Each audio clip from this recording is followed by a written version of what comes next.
तो एक बात तो आपको ध्यान रखना है, जो भी ओरल कॉन्ट्रासेप्टिव्स हैं उसके अंदर या तो प्रोजेस्टेरोन होगा या प्रोजेस्टेरोन एस्ट्रोजन का कॉम्बिनेशन होता है। एक लाइन को हम इलोबरेट करके बताते हैं, एनसीईआरटी की लाइन को, relaxin also release from ovary, ऐसा लिखा हुआ है एनसीईआरटी। तो एमनिटी फ्लूइड को जब बाहर निकालते हैं उसमें सेल्स आ जाती हैं, उन सेल्स के अंदर क्रोमोसोम का पैटर्न स्टडी किया जाता है।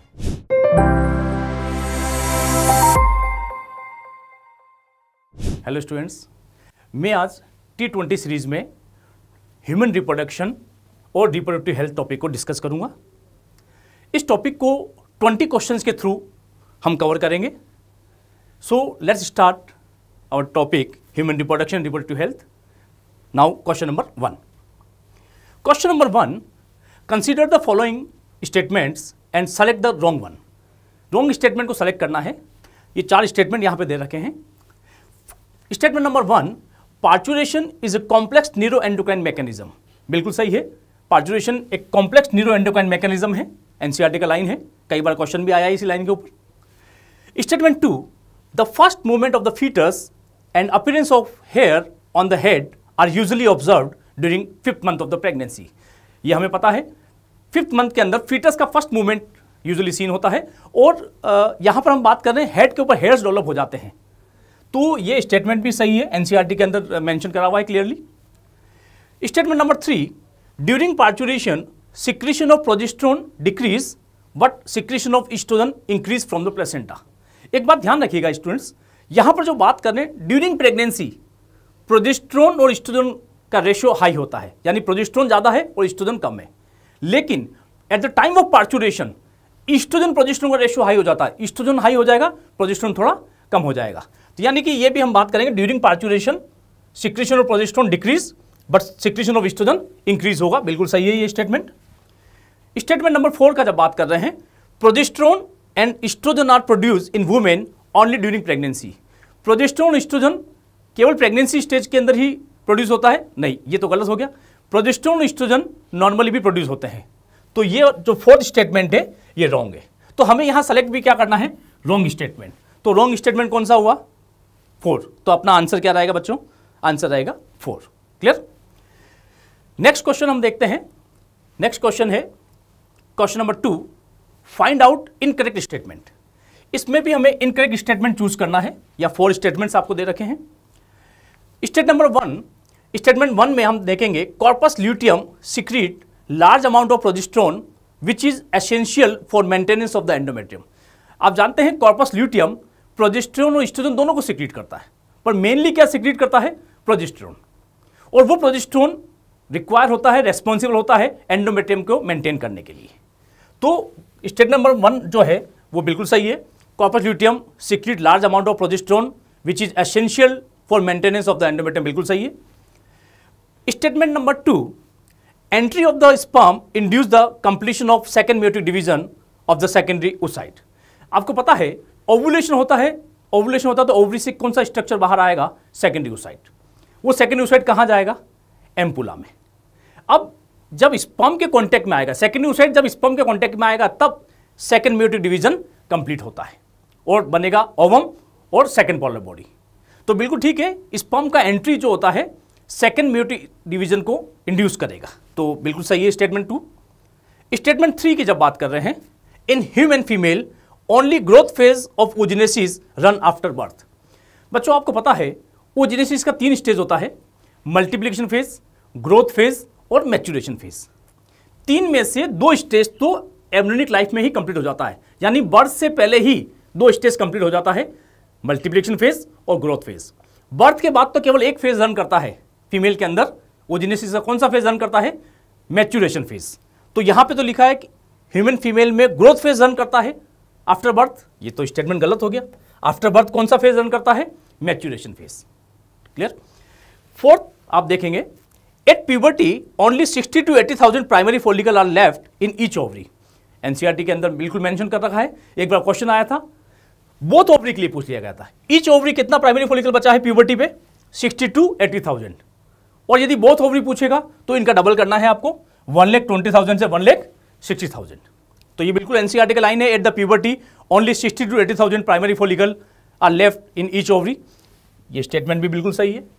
तो हमें इनकरेक्ट स्टेटमेंट चूज करना था। अब इनकरेक्ट स्टेटमेंट कौन सा हुआ, तो हम देखते हैं यहां पर थर्ड स्टेटमेंट। तो आंसर क्या रहेगा अपना, थर्ड रहेगा। क्लियर बात।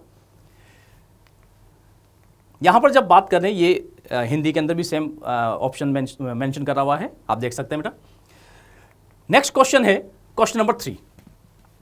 Read the following 4 statement A to D. A से डी तक 4 स्टेटमेंट दिए गए हैं और यहां पर हमें स्टेटमेंट जो है करेक्ट स्टेटमेंट चूज करने हैं। तो पहले हम यहां पे देख लेते हैं। A, medical termination of pregnancy, MTP जिसे हम कहते हैं, is safe during the 14 to 15 week of pregnancy. MTP 14 to 15 week of pregnancy पे सेफ रहता है? नहीं। एमटीपी करना कब सेफ रहता है? Up to 12 week, up to 12 week तक एमटीपी सेफ रहता है। तो यहां तो बोला है 14 to 15 वीक, ये ए वाला तो गलत हो गया, रॉन्ग हो गया। B, in test tube baby technique 32 cell stage embryo transfer into the uterus. हाँ बिल्कुल ठीक है, टेस्ट ट्यूब बेबी के अंदर 32 सेल स्टेज एम्ब्रियो को ट्रांसफर करते हैं, कहां पर? यूट्रस में। बिल्कुल करेक्ट स्टेटमेंट है। सहेली, सहेली टैबलेट जो है, Saheli is a steroidal pill which is check the ovulation. सबसे पहले तो आपको ये बता दें, सहेली जो टैबलेट है वो नॉन स्टेरॉइडल होता है, स्टेरॉइडल पिल नहीं है। सहेली टैबलेट कैसा है? नॉन स्टेरॉइडल प्रिपरेशन होता है। तो ये तो इसकी वजह से गलत हो गया, ये रॉन्ग हो गया। D, ZIFT zygote intrafallopian transfer is in vivo technique, ये यहीं पर गलत हो गया। ZIFT is a in vitro technique, यानी फीमेल बॉडी से बाहर स्पर्म और ओवम का फ्यूजन कराते हैं, कहां पर? टेस्ट ट्यूब के अंदर, यानी फीमेल बॉडी से बाहर, यानी इन विट्रो टेक्निक कहते हैं जेडाईएफटी। और जेडाईएफटी में करते क्या है? जेडाईएफटी के अंदर स्पर्म और ओवम का फ्यूजन कहां कराया? टेस्ट ट्यूब में। जाइगोट बना टेस्ट ट्यूब में, वो जाइगोट जब 8 सेल स्टेज में होगा तो उसको ट्रांसफर कर दिया जाएगा कहां पर? फैलोपियन ट्यूब में। उसको अपन कहते हैं जेडाईएफटी, जो कि एक इन विट्रो टेक्निक है। पर यहां तो इसने क्या कहा? इन विवो टेक्निक, तो ये भी रॉन्ग हो गया। तो how many of the above statements are correct? कितने स्टेटमेंट करेक्ट हुए? तो आप देख सकते हैं कितने स्टेटमेंट करेक्ट हैं, ओनली बी वाला स्टेटमेंट, यानी कि 1 स्टेटमेंट करेक्ट है। तो इसका आंसर क्या जाएगा भाई? ऑप्शन 3। क्लियर बच्चों। नेक्स्ट जो बात कर रहे हैं, नेक्स्ट क्वेश्चन है क्वेश्चन नंबर 4। क्वेश्चन नंबर 4 की जब बात कर रहे हैं, एक फिगर यहां पे आपको दिया गया है, ये ओवरी का स्ट्रक्चर आपको बताया गया है। The figure below show development of follicles A B C D. Select the option which is responsible for maintenance of endometrium. Endometrium को मेंटेन करने के लिए इनमें से कौन सा, ए बी सी डी में से कौन रेस्पॉन्सिबल होता है, उसकी हम बात करते हैं। तो आप यहां पर देख सकते हैं, ये जो बी वाला स्टेटमेंट अपने को यहां दिखा है, बी वाला क्या होगा? ये फॉलिकल्स होते हैं, प्राइमरी फॉलिकल्स। ए वाला स्टेटमेंट, ये आपको जो डायग्राम दिखाई दे रहा है, ए वाला डायग्राम क्या होगा? ये होता है Graafian follicle, mature Graafian follicle. C वाला डायग्राम जो आपको दिखाई दे रहा है, ये है कॉर्पस ल्यूटियम, और डी वाला है कॉर्पस एल्बिकेंस। तो आपको पता है कि एंडोमेट्रियम को मेंटेन करने में हेल्प करता है कौन? प्रोजेस्टेरोन और estrogen, and that progesterone estrogen comes from corpus luteum. तो सी वाला जो ऑप्शन है, ये किसके लिए यहां पर है? ये कॉर्पस ल्यूटियम के लिए यहां पर है। ये सी वाला क्या है? कॉर्पस ल्यूटियम है। तो एंडोमेट्रियम के मेंटेनेंस के लिए कौन सा स्ट्रक्चर रिक्वायर है? यानी कि सी, कॉर्पस ल्यूटियम रिक्वायर होता है। यानी कि इसका आंसर क्या जाना है? इसका आंसर जाएगा सी वाला ऑप्शन, यानी कि 4th ऑप्शन इसका आंसर जाएगा। तो आप देखिए आंसर नंबर 4। ठीक। तो यहां जब बात कर रहे हैं हम, नेक्स्ट क्वेश्चन है क्वेश्चन नंबर 5। क्वेश्चन नंबर 5 की जब बात करते हैं, identify the contraceptive device show below and the related right place of its implantation into the woman. Select the correct option for the two together. एक आपको यहां diagram दिखाया गया है, इस डायग्राम को आइडेंटिफाई करना है और ये कहां इंप्लांट किया जाता है, ये कहां इंप्लांट किया जाता है, इससे हमें इसकी लोकेशन हमें बतानी है। तो कौन सा स्ट्रक्चर है, डिवाइस कौन सा है, ये स्ट्रक्चर कौन सा है ये बताओ, और ये कहां इंप्लांट किया जाता है वो प्लेस बताना है। उन दोनों के लिए कौन सा ऑप्शन सही है? तो आप देखिए, ये स्ट्रक्चर होता है कॉपर टी, तो कॉपर टी है ये, और ये कहाँ इंप्लांट होगा? यूट्रस के अंदर। ये यूट्रस के अंदर इसका इंप्लांटेशन होता है या इंप्लांट किया जाता है इसको। तो कॉपर टी है और यूट्रस में इंप्लांट किया जाता है इसको। क्लियर बात। और ये इसका अच्छा, कॉपर टी का फंक्शन क्या है? कॉपर आयंस रिलीज करते हैं, और कॉपर आयंस क्या काम करेंगे? Copper ions suppress the motility of the sperm या मूवमेंट ऑफ स्पर्म, और फर्टिलाइजेशन कैपेसिटी को भी सप्रेस करते हैं। ये ध्यान रखिएगा। तो यहां पर हम देख रहे हैं ये डिवाइस जो है कॉपर टी है और इसको कहां इंप्लांट किया जाता है, यूट्रस में। यानी ऑप्शन क्या हो गया इसके लिए, करेक्ट ऑप्शन हो गया इसके लिए थर्ड। तो आंसर क्या जाएगा, थर्ड। क्लियर। नेक्स्ट क्वेश्चन है क्वेश्चन नंबर 6। क्वेश्चन नंबर 6 का जब बात कर रहे हैं बच्चों तो देखिएगा, contraceptive oral pills help in the birth control by. Contraceptive oral pills जो है वो कैसे बर्थ को कंट्रोल करती हैं, यहां पे कुछ ऑप्शन दिखे गए हैं, आप देखिए। Killing the sperm in the uterus, uterus के अंदर स्पर्म को किल कर देता है, यूट्रस में स्पर्म को किल करता है ओरल कॉन्ट्रासेप्टिव पिल, ये तो गलत हो गया। Forming the barrier between the sperm and ovum, sperm और ओवम के बीच एक बैरियर, एक रुकावट यहां पे डेवलप कर देता है, बैरियर डेवलप करता है, नहीं ये भी नहीं होता है, ऐसा भी नहीं करता oral pill. 3 preventing the ovulation, oral contraceptive pills जो होती हैं वो ओव्यूलेशन को प्रिवेंट करती हैं, बिल्कुल ठीक बात है। 4th ऑप्शन है किलिंग द ओवा, ओरल कॉन्ट्रासेप्टिव पिल ओवा को किल करती है, नहीं ओवा को किल नहीं करती। तो एक बात तो आपको ध्यान रखना है, जो भी ओरल कॉन्ट्रासेप्टिव्स हैं उसके अंदर या तो प्रोजेस्टेरोन होगा या प्रोजेस्टेरोन एस्ट्रोजन का कॉम्बिनेशन होता है, और ये ओरल कॉन्ट्रासेप्टिव पिल काम क्या करेगा, ये ओव्यूलेशन को प्रिवेंट करता है, ओव्यूलेशन को सप्रेस करता है। तो प्रिवेंटिंग द ओव्यूलेशन इसका आंसर जाएगा। तो ध्यान रखना, ओरल कॉन्ट्रासेप्टिव पिल्स कैसे हेल्प करती हैं, ओव्यूलेशन को प्रिवेंट करती हैं। तो इसका आंसर क्या जाएगा, थर्ड। आप देखें आंसर क्या है, थर्ड। नेक्स्ट क्वेश्चन हम बात करते हैं क्वेश्चन नंबर 7। क्वेश्चन नंबर 7 की जब बात करें, all the following statements are correct about the Saheli except one, which one is wrong. Saheli tablet के लिए ये स्टेटमेंट दे रखे हैं, इनमें से कौन सा स्टेटमेंट रॉन्ग है इसकी हमें बात करनी है। आइए देखते हैं कि स्टेटमेंट को अपन। First, new oral contraceptive pill for female, बिल्कुल सही है। सहेली पिल जो है न्यू ओरल कॉन्ट्रासेप्टिव पिल है फीमेल के लिए, तो फर्स्ट ऑप्शन तो बिल्कुल सही रहेगा, एनसीईआरटी की लाइन है। Question number 2, contain non steroidal preparation, बिल्कुल सहेली टैबलेट जो है वो नॉन स्टेरॉइडल प्रिपरेशन होता है, बिल्कुल सही है इसके लिए भी। थर्ड है it is once a week pill, यानी कि सप्ताह में एक बार ली जाने वाली टैबलेट होती है, बिल्कुल सही है, सप्ताह में एक बार ली जाने वाली टैबलेट है ये। Fourth, it increases the phagocytosis of the sperm with in the uterus, uterus के अंदर स्पर्म को फेगोसाइट करती है ये पिल, नहीं, ये फोर्थ ऑप्शन जो है वो सही नहीं है सहेली पिल के लिए। तो हमें रॉन्ग स्टेटमेंट चूज करना है, तो रॉन्ग स्टेटमेंट कौन सा हुआ बच्चों, 4। तो अपना आंसर क्या जाएगा, आंसर जाएगा 4, ये आप देख सकते हैं। तो आपको ध्यान रखना है 4 इसका आंसर आएगा। नेक्स्ट क्वेश्चन की जब बात करें, क्वेश्चन नंबर 8। क्वेश्चन नंबर 8 की जब हम बात कर रहे हैं, select the hormone which is secreted by placenta, placenta से रिलीज होने वाले हार्मोन कौन कौन से, इसकी हमें बात करनी है। सबसे पहले आपको ये बता दें, यहां पर कुछ हार्मोन्स दे रखे हैं, इनको अपन मार्क करते हैं कौन से हार्मोन प्लेसेंटा से रिलीज हो रहे हैं। देखिए first FSH, follicle stimulating hormone, FSH तो रिलीज नहीं होता प्लेसेंटा से, FSH तो एंटीरियर पिट्यूटरी रिलीज करता है, तो FSH रिलीज नहीं होता। HPL, हाँ HPL प्लेसेंटा से रिलीज होता है। रिलैक्सिन, हाँ बिल्कुल रिलैक्सिन भी प्लेसेंटा से रिलीज होता है, पर FSH नहीं होता, इसकी वजह से ये ऑप्शन तो गलत हो गया हमारा।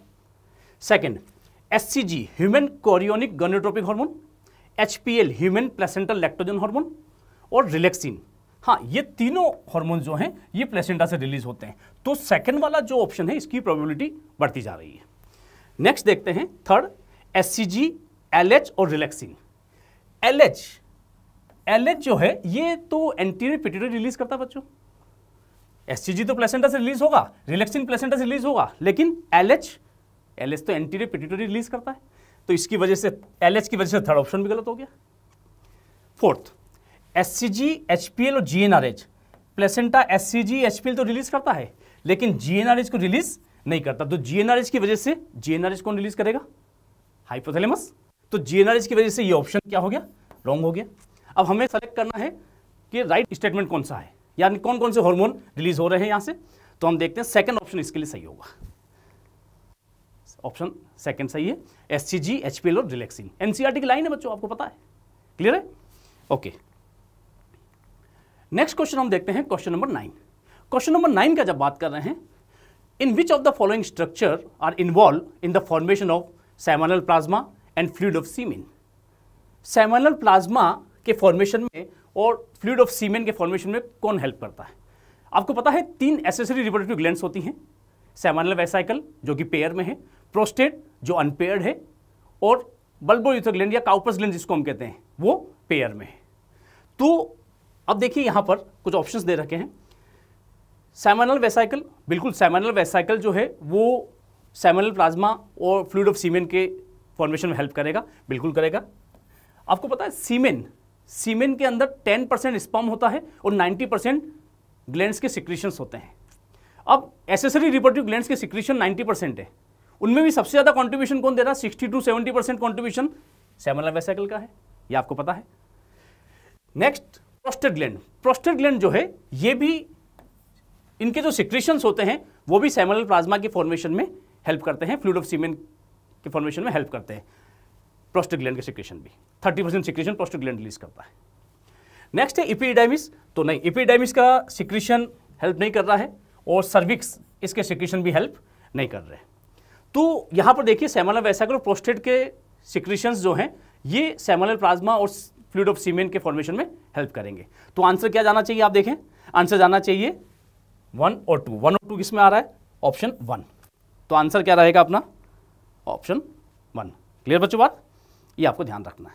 ये सब एनसीईआरटी की लाइन है। एलन कोटा में हम आपको हर लाइन को इलुस्ट्रेट करके बताते हैं, तो यहां ये आपको सबको पता ही है ये लाइन। क्लियर बच्चों?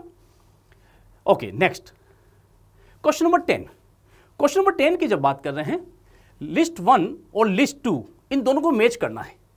Match the list 1 with the list 2 relating of human female external genitalia. यहां पर आपको स्ट्रक्चर दे रखे हैं लिस्ट 1 में और लिस्ट 2 में फीचर्स दे रखे हैं। अब इनको मैच करते हैं, देखिए कैसे मैच करना है। सबसे पहले हम बात करेंगे मॉन्स प्यूबिस का। मॉन्स प्यूबिस का जब बात कर रहे हैं तो mons pubis question of fatty tissue covered by the pubic hair. First जो ए है, ए के लिए क्या सही रहेगा? ये क्वेश्चन ऑफ फैटी टिश्यू है covered by pubic hair. Clitoris is a tiny finger like projection present at the upper junction of labia minora. Clear? तो क्लिटोरियस के लिए ऑप्शन कौन सा रहेगा? 3rd रहेगा। आपको बताते हैं हाइमेन की जब बात कर रहे हैं, hymen a thin membrane like structure which is incompletely cover the vaginal opening. Clear? तो आपको ध्यान रखना है, हाइमेन जो है वो इनकम्प्लीटली कवर करता है किसको? वेजाइनल ओपनिंग को। पहले ये ऐसा माना जाता था कि फर्स्ट क्वार्टर्स के टाइम हाइमेन ब्रेक होता है, पर आजकल ऐसा नहीं है। अपन इसको ऐसा नहीं कह सकते हैं कि hymen first quarters time break होता है, क्योंकि हाइमेन तो नॉर्मली भी ब्रेक हो सकता है, साइकिलिंग से, हॉर्स राइडिंग से, जंपिंग से। तो हाइमेन यदि ब्रेक हो गया तो हम इसको इंडिकेटर कंसीडर नहीं कर सकते हैं।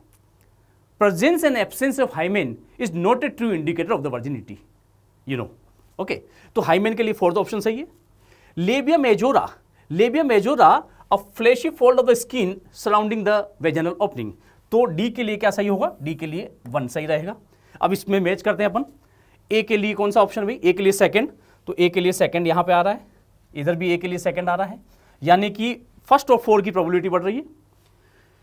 क्लिटोरियस यानी बी के लिए ऑप्शन आना चाहिए 3rd, बी के लिए ऑप्शन आ रहा है 3rd, यहां पर बी के लिए ऑप्शन 3rd आ रहा है।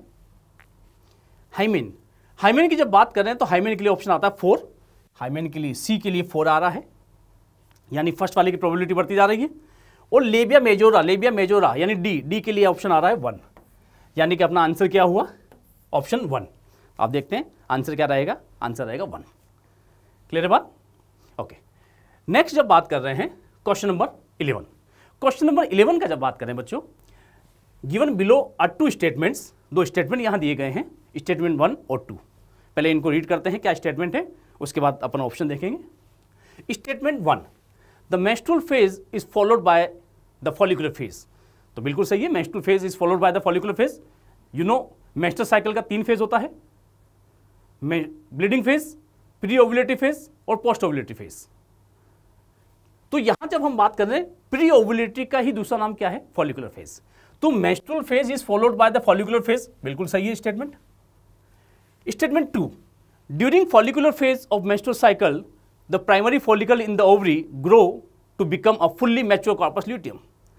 आपको पता होना चाहिए कि कॉर्पस ल्यूटियम कब बनता है? ओव्यूलेशन के बाद, यानी 14 डे के बाद में कॉर्पस ल्यूटियम बनेगा। और 14 डे के बाद कौन सा फेज स्टार्ट हो गया? पोस्ट ओव्यूलेटरी फेज या ल्यूटियल फेज भी कहते हैं जिसको अपन। तो ये तो कह रहा है कि कॉर्पस ल्यूटियम जो है, कॉर्पस ल्यूटियम कहां पे फॉर्म हो रहा है? फॉलिकुलर फेज में। नहीं, कॉर्पस ल्यूटियम फॉलिकुलर फेज में फॉर्म नहीं होता। तो ये स्टेटमेंट तो क्या हो गया, रॉन्ग हो गया बच्चों। तो अब यहां पर देखते हैं, in the light of the about two statements choose the most appropriate answer. Okay, first, both statement 1 and statement 2 are correct, ये तो नहीं हो सकता। Both statement 1 and statement 2 are incorrect, ये भी नहीं होगा। Third, statement 1 is correct but statement 2 is incorrect, हाँ ये ऑप्शन इसके लिए हो सकता है। Fourth, statement 1 is incorrect but statement 2 is correct, ये भी नहीं होगा। तो आंसर इसका क्या जा रहा है, आप देखिए आंसर जा रहा है 3। क्लियर बच्चों बात, तो ये आपको ध्यान रखना है। नेक्स्ट क्वेश्चन का अपन बात करें, नेक्स्ट क्वेश्चन है क्वेश्चन नंबर 12। क्वेश्चन नंबर 12 की जब बात कर रहे हैं, given below are the two statements, दो स्टेटमेंट यहां दिए गए हैं, स्टेटमेंट 1 और स्टेटमेंट 2। स्टेटमेंट 1 का जब बात करें बच्चों, relaxin hormone release from ovary and placenta, बिल्कुल सही है। एलन कोटा में हम आपको हर एनसीईआरटी की लाइन को इलुस्ट्रेट करके बताते हैं। एनसीईआरटी में क्या लिखा हुआ है, relaxin hormone also release from ovary, relaxin hormone ovary से भी रिलीज होता है, यानी ओवरी से भी, इसका मतलब और भी कोई रिलीज करता है, यस, प्लेसेंटा भी रिलीज करता है। क्लियर, तो relaxin hormone release from ovary and placenta, बिल्कुल सही है ये। Statement 2, relaxin hormone relax the pubic symphysis eight the time of child birth, ये लाइन भी बिल्कुल सही है, करेक्ट है। रिलैक्सिन हार्मोन जो होता है वो प्यूबिक सिम्फाइसिस को रिलैक्स करता है at the time of child birth, जिससे चाइल्ड बर्थ इजीली हो जाए, फैसिलेट हो जाए। तो स्टेटमेंट 2 भी करेक्ट है यहाँ पर। अब यहाँ पर इसके लिए क्या आंसर रहेगा वो देखते हैं अपन। Both statement 1 and statement 2 are incorrect, ये तो नहीं हो सकता बच्चों। Statement 1 is correct but statement 2 is incorrect, ये भी नहीं होगा। Statement 1 is incorrect but statement 2 is correct, ये भी नहीं होगा। Both statement 1 and statement 2 are correct, हाँ बिल्कुल, फोर्थ वाला जो है ये सही रहेगा, दोनों स्टेटमेंट करेक्ट है। तो आंसर देखते हैं, अपना आंसर आ रहा है 4। क्लियर है बच्चों बात, तो ये हमको बात करनी है।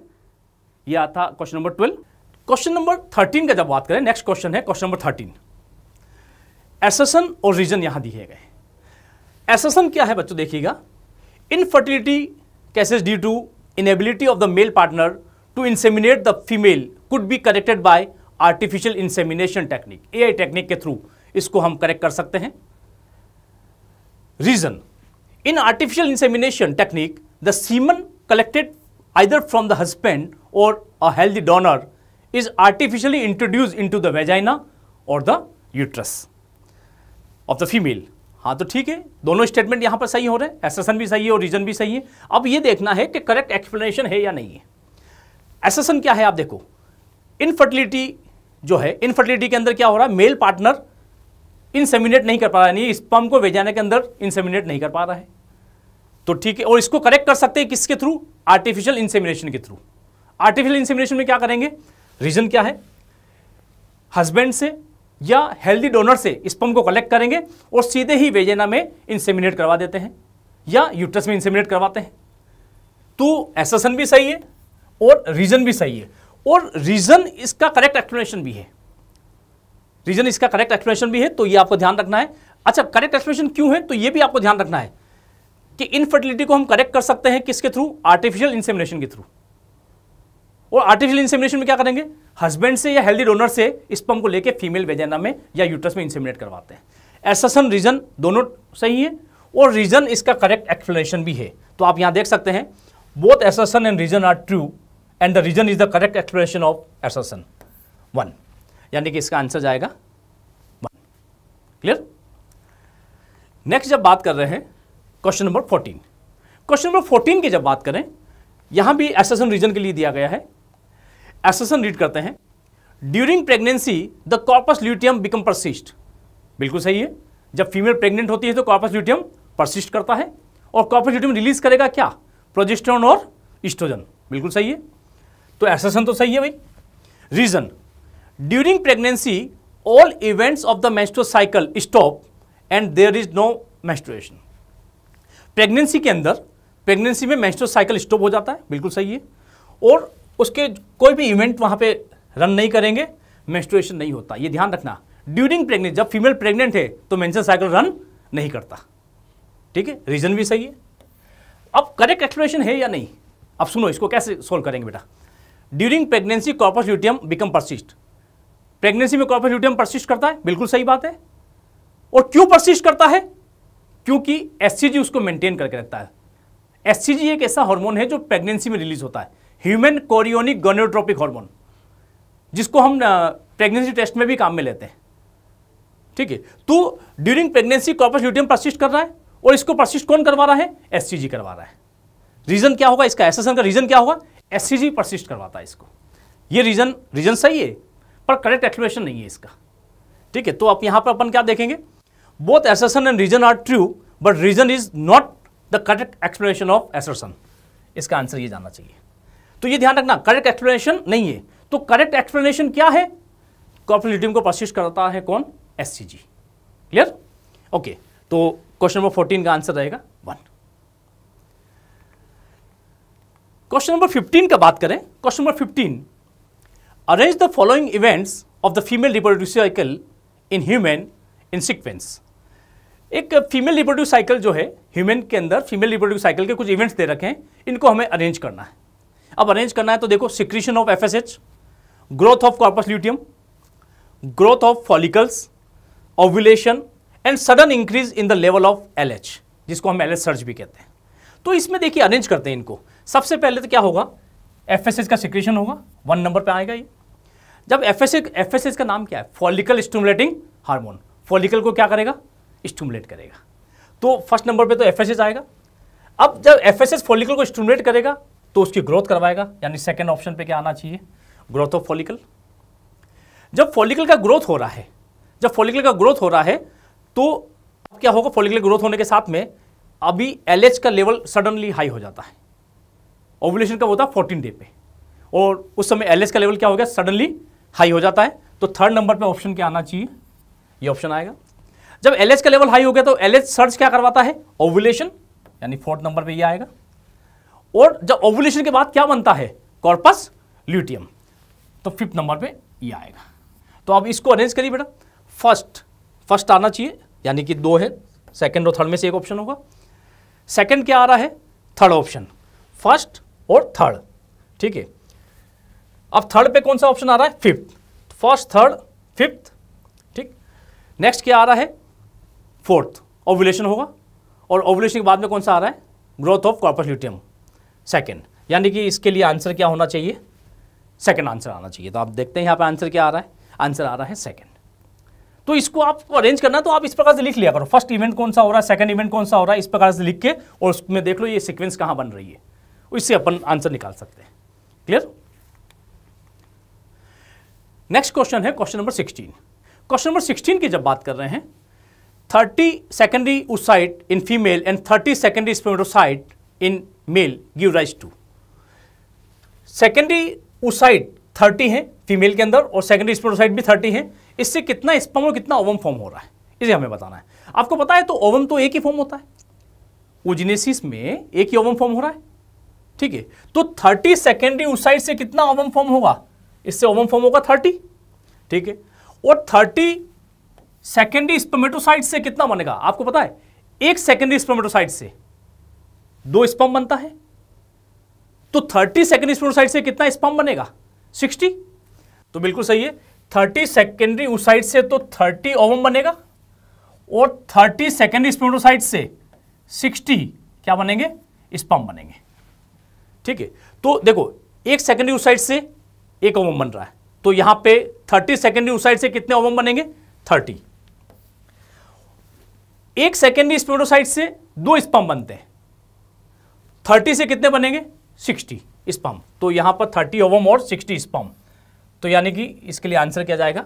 30 ओवा एंड 60 स्पर्म बनेगा। क्लियर बात? तो आंसर देखते हैं क्या रहेगा? आंसर रहेगा थर्ड। ओके, नेक्स्ट क्वेश्चन है क्वेश्चन नंबर 17। क्वेश्चन नंबर 17 का जब बात कर रहे हैं, लिस्ट 1 और list 2 relating to the major feature of embryonic development at the different timing of the pregnancy. Pregnancy का डिफरेंट टाइम दे रखा है और उसमें क्या क्या मेजर फीचर्स है यहाँ पर, या उसमें डेवलपमेंट किस किस का हो रहा है, उसको दोनों को मैच करना है हमें। लिस्ट 1 को लिस्ट 2 से मैच करने का है। अब एनसीईआरटी में ये भी मेंशन है, ये आपको याद होना चाहिए बच्चों।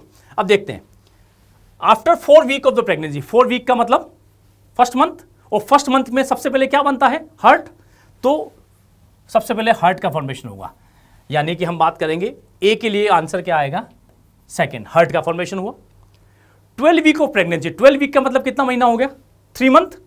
3 मंथ के अंदर क्या होता है, external genital organs are well developed, यानी कि 12 वीक के लिए हम बात करेंगे, बी के लिए फोर्थ ऑप्शन रहेगा।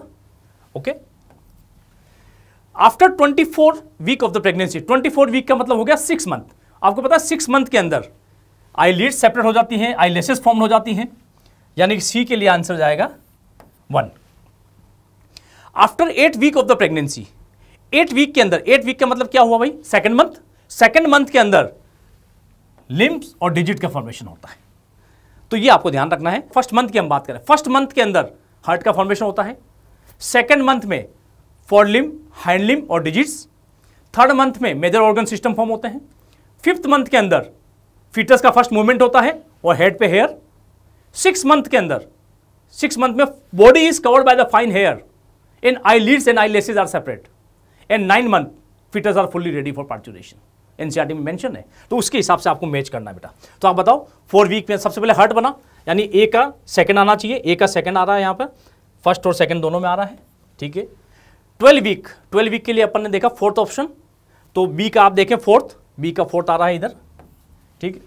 सी, आफ्टर 24 वीक ऑफ प्रेगनेंसी, इसके लिए 24 वीक का मतलब 6 month, eyelids and eyelashes form हो गई है, यानी सी का 1 आएगा। और डी 8 वीक का मतलब सेकंड मंथ, लिम्स और डिजिट का फॉर्मेशन हुआ, यानी कि इसके लिए आंसर क्या जाएगा, सेकंड। तो हम देखते हैं आंसर क्या आ रहा है, आंसर आ रहा है सेकंड। क्लियर बच्चों बात। नेक्स्ट है क्वेश्चन नंबर 18। क्वेश्चन नंबर 18 का जब हम बात कर रहे हैं, मेज the following and choose the correct answer. अब देखते हैं, a inner cell mass, B है क्लीवेज, सी है ट्रोफोब्लास्ट और डी है इम्प्लांटेशन, ठीक है। अब सामने डिस्क्रिप्शन है, इससे मैच करते हैं अपन।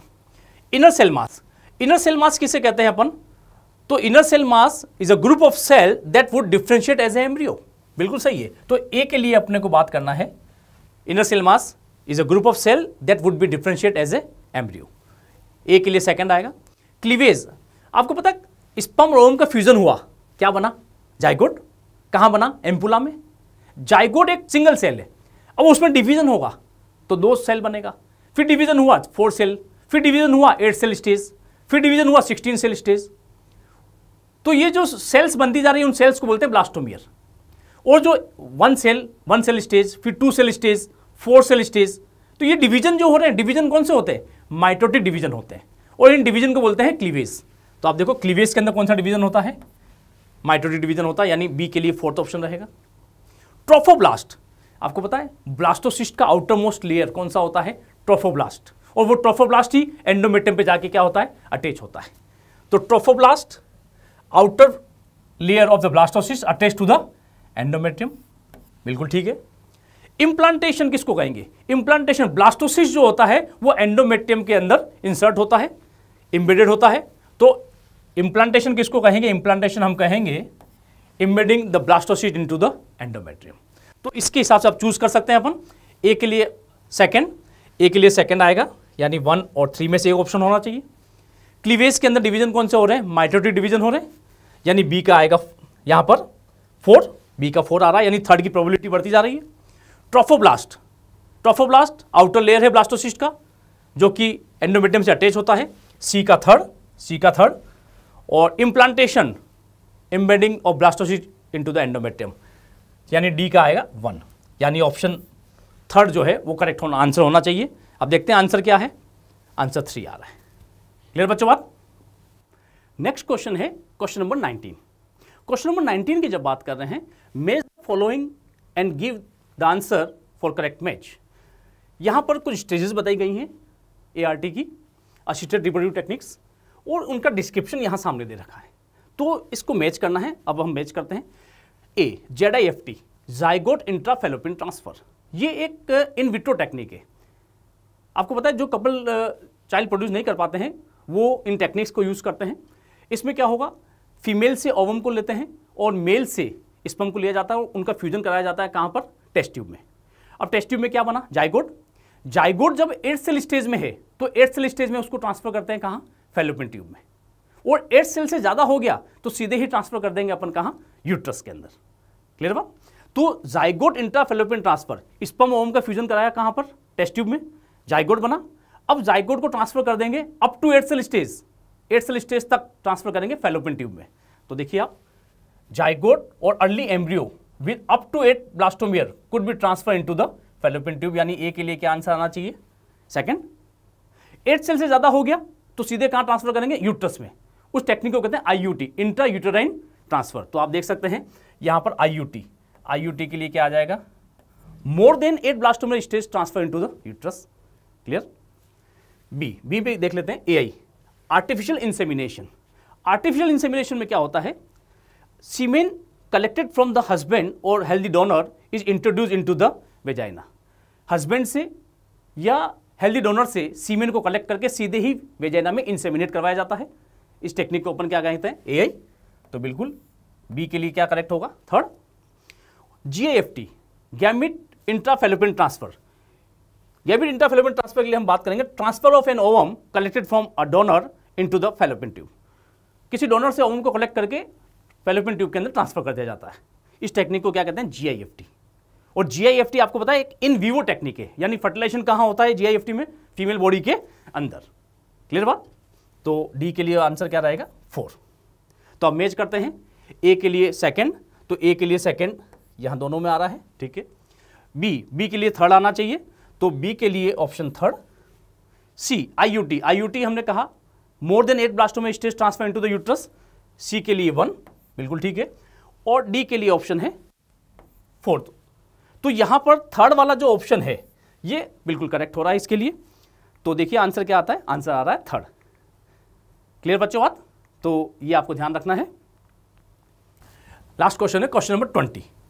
क्वेश्चन नंबर 20 की जब बात करें, दो स्टेटमेंट यहां दे रखे हैं, स्टेटमेंट 1 और स्टेटमेंट 2।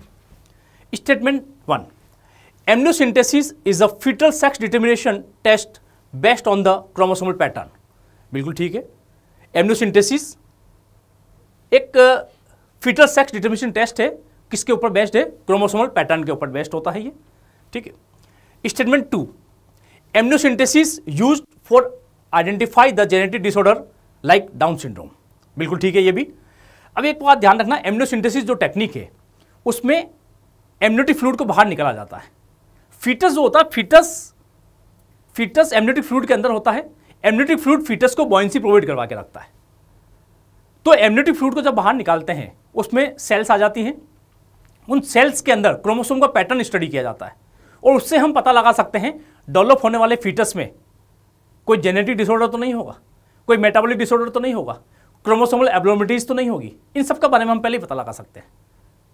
एमनियोटिक फ्लूइड को बाहर निकालेंगे, उसमें जो सेल्स होंगी उस सेल्स में क्रोमोसोम के पैटर्न को चेक किया जाता है, उससे हम पता लगाते हैं genetic disorder, metabolic disorder, chromosomal abnormalities, इन सब के बारे में पता लगाते हैं, ठीक है। एक क्वेश्चन आया था एक बार कि क्लेफ्ट पैलेट का पता लगा सकते हैं क्या, नहीं। तो यहां देखो statement number 1, amniocentesis is the foetal sex determination test based on chromosomal pattern, बिल्कुल सही है ये। Statement 2, amniocentesis used for identify the genetic disorder like Down syndrome, बिल्कुल सही है। यानी दोनों स्टेटमेंट करेक्ट है। Both statement 1 and statement 2 are false, नहीं। Statement 1 and is true but 2 is false, ये भी नहीं होगा। Statement 1 is false but 2 is true, ये भी नहीं होगा। Fourth, both statement 1 and statement 2 are true, तो इसके लिए आंसर क्या जाएगा 4। तो 20 का आंसर क्या आना चाहिए, देखिए 20 का आंसर आ रहा है 4, दोनों स्टेटमेंट सही है। क्लियर बच्चों। तो बच्चों इस T20 सीरीज के एपिसोड को आपने अच्छे से सुना होगा और हमें उम्मीद है कि ये जो क्वेश्चंस आपने सुने हैं, आपने देखा है, इससे आपको मार्क्स इंप्रूव करने में बहुत मदद मिलेगी, हेल्प मिलेगी। और आगे भी दूसरे टॉपिक्स के एपिसोड इसी प्रकार से आपको मिलते रहेंगे। Wish you all the best.